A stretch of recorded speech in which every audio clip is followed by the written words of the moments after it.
మా అమ్మగారిని ఎంత దారుణంగా కొట్టి చంపేశారు, కేసు లేకుండా చేసుకున్నారన్న ఆధారాలను ఈ వీడియోలో పెడుతున్నాను. మా అమ్మగారి ఒంటిపై ఉన్న దెబ్బలు చూస్తే మీకే ఆశ్చర్యం వేసిద్ది. ఆ రకంగా కొట్టిన మనిషిని నేను హాస్పిటల్కి తీసుకెళ్లి, కొట్టిన మనిషి అంటే కేసు అని చెప్పి ప్రాణం ఎక్కడ పోగొడతారో అని కింద పడి దెబ్బ తగిలిందని నానా తిప్పలు పడి ఏదో ఒక రకంగా బతికించాను.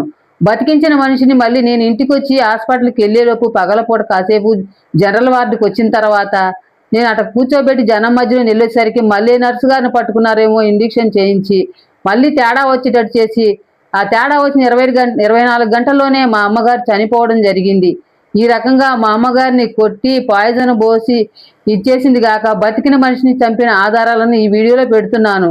ఇప్పుడు మా అమ్మగారిని చంపిన విషయంలోనే మీకు ఆధారాలుగా అంత తెలియదు అనుకుంటానికి దెబ్బలయ్యే కనపడతాయేమో కానీ, ఇప్పుడు మా అన్నయ్య చంపిన విషయంలో కేసు మొదల నుంచి చివరి వరకు వాళ్ళు రాసిన తప్పులే కాదు, పైపెచ్చు నేను పోలీస్ స్టేషన్లో తీసిన వీడియోలన్నీ చూస్తే ప్రత్యక్షంగానే ఇలా చేశారు అంటే పరోక్షంగా మా అమ్మని నేను లేకుండా ఎంత హింస పెట్టి చంపుంటారనే విషయాన్ని ఈ మా అమ్మగారు చనిపోయిన విషయంగా ఉన్న ఈ వీడియో పరిశీలిస్తే తమరికి అర్థమవుతుంది.